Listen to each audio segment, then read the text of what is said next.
Wow, isn't this amazing? Magkahalong sorpresa at tuwang nasabi ni Devin nang makita niya si Chantal na nakafocus na nag-eehersisyo sa treadmill sa loob ng Gold's Gym. Kanina ay nag-text siya rito at sinabing maganda na ito dahil susunduin na niya para sa kanilang daily workout. Ngunit nag-reply itong naroroon na ito sa gym. Is this the new Chantal? Yes, this is the new Chantal. Tugon nito sa gitna ng paghingal. And you can expect that from now on, siseryosohin ko na ang pagpapayat ko. Sumpa pa nito. That's good to hear. Napangiting turan niya na parang isang guro na nakakakita ng malaking progress sa dati-rati ay mahina niyang estudyante. Hindi niya alam kung ano eksakto ang nagmo-motivate sa dalaga. But he had never seen her this focused before. He hoped she would keep this up and start to take control of her life. Nang matapos ang workout nila, sabay na silang umalis sa gym. I want salad, but just put lemon dressing please. Sabi ni Chantal sa waiter nang ibigay nila ang kanilang mga orders sa loob ng healthy restaurant na pinuntahan. Sana naman tapusin mo na ang pagkain mo ngayon at hindi ka na mag-walkout sa akin. Pabirong saad ni Devin pagkaalis ng waiter. That depends on what would come out of your mouth. Umaalis lang naman ako kasi hindi ko na makayanan ang mga sinasabi mo. Balik niya saka uminom ng pineapple juice na nai-serve na sa kanila. Okay, promise I'll be nice. Napapangiting pangako nito. By the way, may request sana ako sa'yo. Banggit niya ukol sa bagay na buong gabi ring pinag-iisipan. What is it? Tanong nito matapos inumin ang orange juice. Since you seem to be such an expert when it comes to relationships, I want you to teach me the rules. You want me to teach you the rules on relationships? Takang ulit nito. Tumango siya. Ituro mo sa akin ang lahat ng knowledge at wisdom na na-acquire mo over your many experiences. Sabi pa niya. Kahit pa mabibigat at nakakasakit ang mga salitang binitawan nito sa kanya, the past days, tungkol sa kanyang paraan ng paghawak ng relasyon. Tumatak ang lahat ng iyon sa kanya. She had become open to the idea that he could actually be of help to her. Alam mo kung ano naman ang nalalaman ko? It's just a product of plain logic and common sense. In everything you do, may it be in your life or love, isip ang kailangang pairalin at hindi emosyon. Panimula nito. Tingnan mo na lang ang nangyayari. Masyadong mga pinaiiral ang nararamdaman mo. Yan tuloy, hindi mo magamit ng maayos ang isip mo sa pag-handle sa mga relationship mo. Iyon ko ba sa tuwing may in love na lang ako, hindi ko mapigilang ibigay ang buong puso ko eh. Nadidismaya rin niyang pagtatapat. That's what you have to work on, controlling yourself. Dahil kung hindi mo gagawin yan at magpapatuloy ka sa pagbibigay ng lahat para sa minamahal mo sa bandang huli, kapag nawala na siya, malalaman mo na lang na wala na rin palang natira para sa sarili mo. Hindi na bago ang narinig niyang iyon mula kay Devin. Maraming beses nang sinabi iyon sa kanya ng mga kaibigan. Noon hindi niya pinakinggan ang mga ito, thinking na hindi lang nila naiintindihan ang kanyang pinagdadaraanan. Pero ngayon matapos ang mapapait na karanasan, naisip niyang tama nga siguro ang kanilang mga sinasabi. There must be really something wrong with the way she is handling her love life. Hindi bali, from now on, I'll be a woman who is in control of her life and love. At last, na-realize mo na rin ang mga pagkakamali mo sa mga past relationship mo. Natutuwang masabi ni Faye nang bisitahin ito si Chantal sa kanyang apartment. Ikaw naman kasi, OA ka sa mga BF mo. Daig mo pa ang nanay kung mag-alaga sa kanila. Akala ko kasi gusto ng mga lalaking yung pinapamper sila. Di ba hinahanap nga nila sa mga girlfriends nila ay yung parang mga nanay nila? Oo nga, pero lahat ng bagay na sobra, masama na rin. Tingnan mo na lang si Harvey. Nakipag-iwalay siya dahil nasasakal na raw siya sa'yo. Si Jude naman, he wants his personal space. You see, you had been overwhelmed with your too much love. Kung dati ay pinagtatanggol niya ang sarili, ngayon ay maluwag niya iyong tinanggap. Yan nga rin ang sinabi sa akin ni Sir Devon. Wala raw akong self-control when it comes to handling my relationships.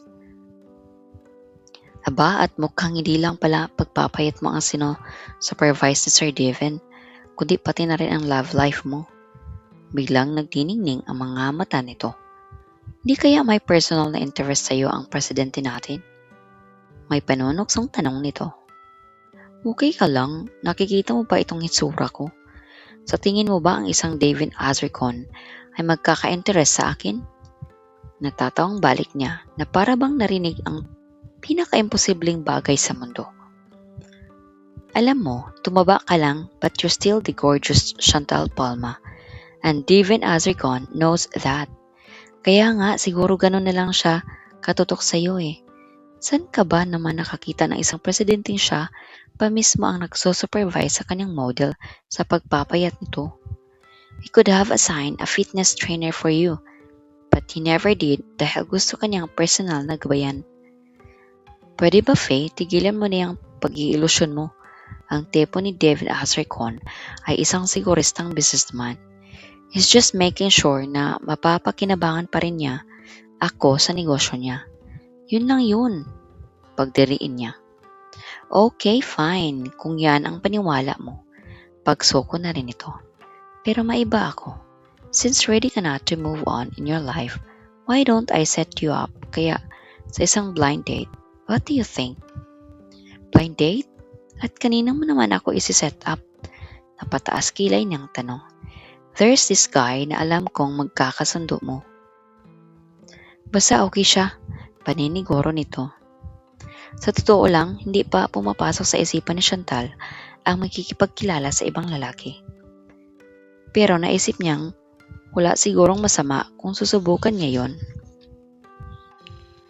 Okay, go and set me up, sabi na lang niya.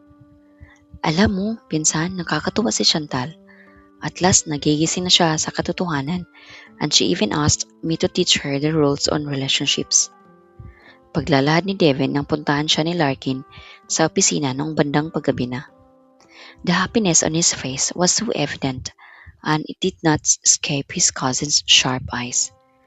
Alam mo, mas lalo mo pa akong binibigyan ng rason na magduda that there's really something special about Chantal. Kasi kilala kita, hindi mo ugali ang ma-involved ng ganito sa mga babae. You're a self-absorbed man and yet you take the time to help this girl, hindi lang sa pagpapayat niya kundi pati na rin sa personal niyang buhay. Umamin ka nga sa akin, ano ba talaga ang nararamdaman mo para kay Chantal? Ilang beses ko bang sasabihin sa iyo na wala akong nararamdaman para sa kanya? Napapailing na sagot na tumayo upang magtungo sa minibar sa gilid ng silid. Nagsalin siya ng alak sa dalawang kupita. It's just a professional relationship. I'm just making sure that I could get her back into being a top model again for she could bring a lot of money into the company. Subalit hindi pa rin makumbinsi ang pinsan. Yun nga lang kaya ang dahilan. Tinanggap nito ang kupita ng brandy na iniabot niya rito. Yun lang talaga kaya tigilan mo na ang pagiging malisyoso mo dyan. Pagdiriin niya, sabay talikod at napatingin sa busy streets na visible mula sa glass walls ng kanilang building. Bakit nga ba ganun na lang ang concern na nararamdaman niya para kay Chantal? Was this really just because of business? Pink polo, eyeglasses, red rose on the table. Basa ni Chantal sa description ay binigay ng blind date niya. Binigay ni Faye ang kanyang cellphone number dito para hindi sila mahirapang maghanapan sa gabi ng kanilang date. At ngayon nakarating na siya sa Italian restaurant kung saan napagkasunduan nilang magkikita and she was looking for him among the men that were sitting inside that place. Nang sa wakas ay makita ang lalaking nagmamatch sa description na ibinigay nito, nilapitan niya ito. Are you Frederick? Tanong niya. Yes, it's me, sagot nito habang napapakunot ang noo.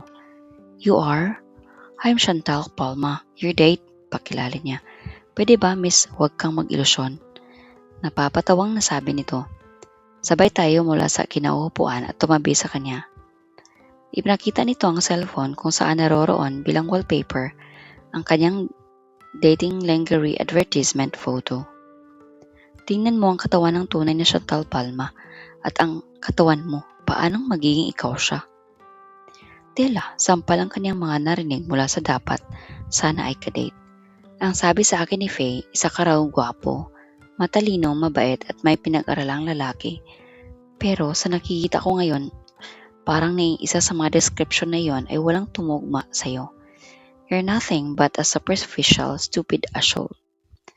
Pagkabitiw sa mga salitang iyon ay tinalikuran niya ang lalaking napatulala na lamang sa kanya habang pinagtitinginan sila ng mga taong nakapaligid.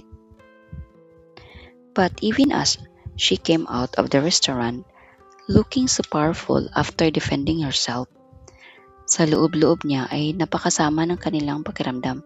Hindi pa man nga tuluyang na ibabalik ang kanyang kumpiyansa sa sarili. Hito at may isang tao na kaagad na napakasa kanya. Ang lakas kasi ng loob mong makipag-blind date, mukha ka pa ng balyana. It's nice doing business with you. Nakipagkamay si Devin sa mga advertising executives matapos ang kanilang meeting sa loob ng isang classy restaurant. Tuwang-tuwang lumabas mula roon ang presidente ng Czech Models International dahil may naipasok na naman siya sa kumpanya na isang malaking advertising company na mag-hire ng kanilang mga modelo. He was sure his mother would love to hear about this. Naisipan niya. Nagdesisyon siya na bisitahin ang inang matagal na ring hindi nakikita dahil sa kaabalahan niya sa trabaho. Subalit nang mabadaan siya sa katabing restaurant at mapalingon ay nakita niya mula sa likod ng salamin si Chantal na nakaharap sa maraming pagkain at sumusubo na para bang matagal na itong hindi kumakain. Kumunot ang kanyang noo. Chantal, what the hell is happening to you again? Naisip niya sabay sugod sa loob ng restaurant. Sir Devin, biglang nalaki ang mga mata ng dalaga na papasubo na sana ng slice ng pizza na hawak nito. Ano na namang nangyayari sa iyo, Chantal? Bakit mo kinakain ang mga pagkain ito na alam mong hindi makakabuti sa iyo? Pangaral niya. Please, sir, just let me eat this for today. Tapos promise ko sa iyo tomorrow I'll work out longer. Or we could even play badminton after working out at the gym. Sigurado mababurn ko rin lahat ng pagkain to. Halos magmakaawa ng pakiusap nito. Pero tinatagan niya ang sarili. No, I'm sorry but I can't allow you. You have your goal, Chantal. And you can't achieve that kung dinadaya mo na naman ang sarili mo. Mariing bitiw niya sabay kuha sa hawak nitong pizza at inilagay sa plato bago sa pilitang inilabas ang dalaga sa lugar na yon. Pero sir, pagbigyan mo na ako, ngayon lang naman ako kakain ulit. I had been so disciplined these past days. Apila pa rin ito kahit pa ginigiyanan niya sa pagpapasakay sa loob ng kanyang kotse. Kaya nga, nagsakripisyo ka na ng ilang araw, tapos babaliwalain mo lang lahat dahil sa kagustuhan mong kumain ng sangkaterba ngayon. Hindi ka ba naghihinayang sa pinaghirapan mo? Pangaral niya habang binubuhay ang makina ng kotse. Doon na inihinto ni Chantal ang pagpupumilit at nagmukmuk na lamang sa upuan nito. Ano naman bang nangyari sa iyo? Nagkita ba kayo ulit ni Jude? May pangamba niyang tanong nang nasa kalsada na sila. Bakit mo naisip na may kinalaman si Jude sa nangyayari sa akin? Napakunot noo ang babae. Di ba si Jude ang parating nagpapasama sa loob mo at nagbibigay sa iyo ng dahilan para humanap ng comfort sa pagkain? Wala siyang kinalaman dito. Kung ganon, bakit bumabalik ka na naman sa dati? Anong nangyayari sa iyo? Patuloy pa rin niyang usisa habang nakatuon ang mga mata sa kalsada at bahagyang lumilingon sa kanya. Yung ka-blinded ko kasi, nakakainis. Ngit-ngit na tugon nito. Blinded?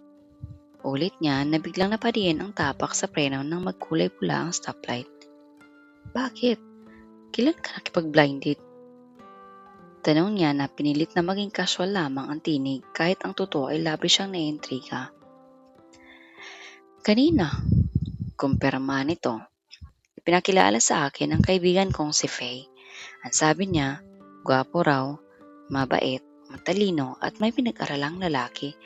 Pero nang makita ko kanina, he was the exact opposite. Hindi ko alam kung nasaan ang kagwapuwang sinasabi niya. For there was nothing good about his looks at ang sama pa ng ugali.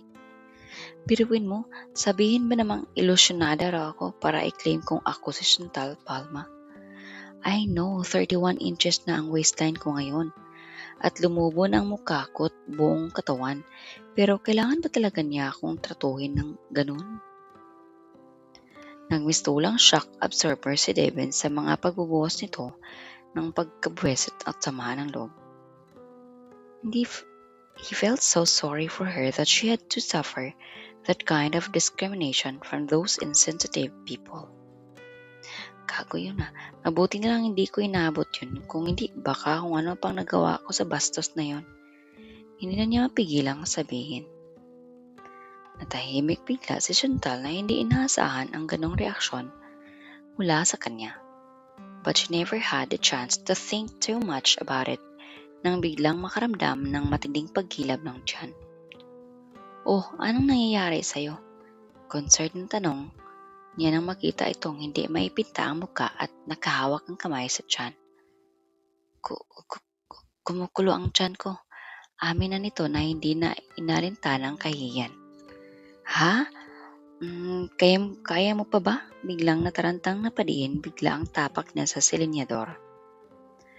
Parang hindi na. Into mo na lang muna sa kung saan man siya na may CR please. Pakiusap nito. Ikaw naman kasi ang dami-dami mong kinain na bigla siguro yung tiyan mo.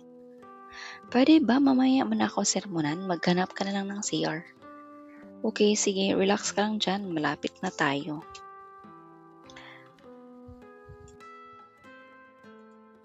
Maraming salamat sa panonood. Huwag kalimutang mag-like, mag-share at mag-subscribe para sa mas marami pang videos. I-click na rin ang notification bell para updated ka palagi. Kita-kits sa susunod!